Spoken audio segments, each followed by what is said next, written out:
नमस्कार किसान साथियों, आज हम बारिश के फायदे और नुकसान के बारे में बात करेंगे।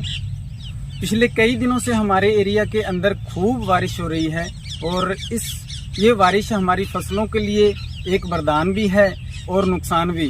वो कैसे, तो वीडियो को अंत तक जरूर देखें ताकि आपको इसके बारे में पूरी जानकारी मिल सके।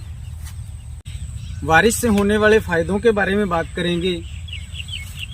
धान के खेतों में तो मुझे लगता है कि काफ़ी बारिश के फायदे होंगे, लेकिन अगर देखा जाए तो कॉटन के फील्ड के अंदर कपास के जो खेत हैं उसमें कोई खास फायदे वाली बात नहीं है। ठीक है, जहाँ जिस एरिया में पानी की कमी है तो वहाँ तो बारिश से कुछ फ़ायदा है, लेकिन जहाँ पानी की प्रचुर मात्रा है वहाँ कॉटन में कोई इतना खास बारिश से फ़ायदा होने वाला नहीं है। लेकिन धान, जिसे हम पेडी भी बोलते हैं, तो पेडी के एरिया में काफ़ी फायदे होने वाले हैं, क्योंकि जल भराव से जो धान की जड़ों को बेनिफिट मिलेगा। क्योंकि जो हमारे खेतों के अंदर ट्यूबवेल के पानी ज़्यादा लगते हैं जिसमें सोरे की मात्रा ज़्यादा होती है, तो वो एक तरीके से बारिश के पानी से वो जहर धोया जाता है और ज़मीन का जो पीएच लेवल है वो मेंटेन होता है। तो अभी का देखें तो काफ़ी एरिया के अंदर घास, पशुओं के लिए घास, हरा चारा भी प्रचुर मात्रा में इस बारिश की वजह से हो जाता है।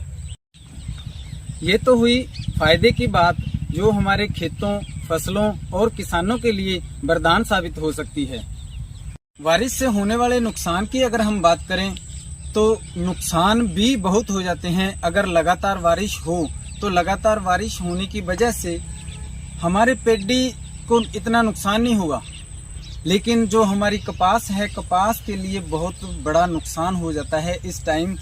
अगर देखा जाए तो इसके अंदर सबसे ज़्यादा ये सफ़ेद मक्खी का अटैक हो रहा है, क्योंकि कई दिनों से धूप निकली नहीं और किसान भाई इसके अंदर स्प्रे भी नहीं कर पाए, तो इस वजह से क्या है, सफ़ेद मक्खी का अटैक होना शुरू हो गया। अगर उसके बाद में हम बात करें तो इसके अंदर जो माइक्रो न्यूट्रिएंट्स की कमी आ जाती है, क्योंकि ज़मीन के अंदर ज़्यादा पानी रुकने की वजह से ज़मीन के जो माइक्रो न्यूट्रिएंट्स हैं वो लीच हो जाते हैं। लीच होने की वजह से पौधों के अंदर माइक्रो न्यूट्रिएंट्स की कमी आ जाती है और उसके बाद में धीरे धीरे फसल के ऊपर पीलापन आना शुरू हो जाता है। और उसके बाद अगर बात करें हम तो फसल के अंदर जो फूल बुग्गी आई हुई है, तो फूल बुग्गी के अंदर पानी रुकने से, बारिश का पानी रुकने से फूल बुग्गी के अंदर फंगस आ जाती है और फंगस की वजह से फूल बुग्गियां गिरना शुरू हो जाती हैं। तो कुछ दिनों बाद जैसे ही कड़ाकेदार धूप निकलेगी तो हमारे किसान भाइयों को सबसे बड़ा नुकसान इस कॉटन के एरिया के अंदर देखना पड़ेगा, झेलना पड़ेगा, क्योंकि इस वजह से हमारे खेत के अंदर ये विल्ट का रोग आना शुरू हो जाएगा।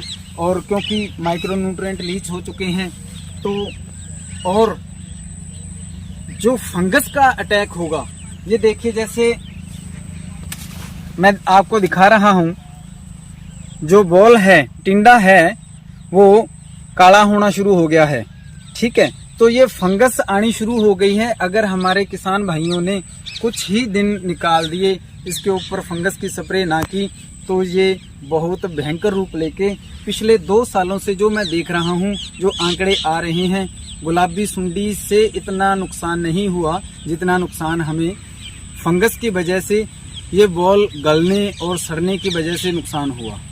तो किसान साथियों, मैं आपसे यही रिक्वेस्ट करूंगा कि आप जैसे ही मौसम खुलता है, मौसम खुलने के बाद अपने टोटल जितने भी खेत हैं, अपने कपास के खेत के अंदर माइक्रो न्यूट्रिएंट्स की स्प्रे करें और इसके साथ ही किसी अच्छे फंगीसाइड की आप स्प्रे करें, ताकि हमारे जो फूल बुग्गी है, फूल बुग्गी के अंदर पानी रुकने के बाद में फंगस ना आए और ये फूल बुग्गी काली होकर, ये देखो, कमज़ोर होकर गिरना शुरू हो गई, काली हो गई है।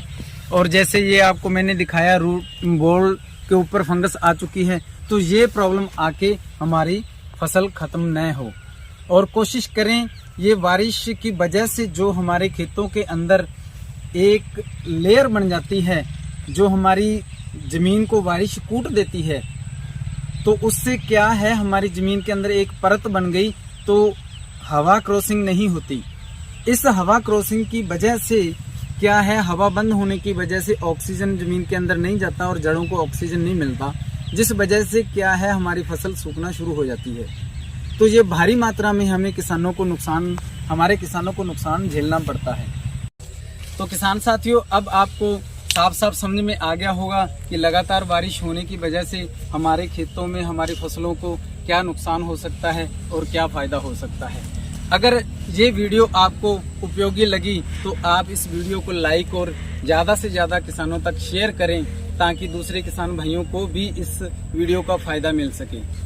खेती बाड़ी के बारे में अधिक जानकारी और सही जानकारी लेने के लिए आप अपने इस चैनल को सब्सक्राइब करें, ताकि आपको सही तरीके की और सही जानकारी मिल सके। मिलते हैं अगली वीडियो में, तब तक के लिए आप सभी को नमस्कार और धन्यवाद।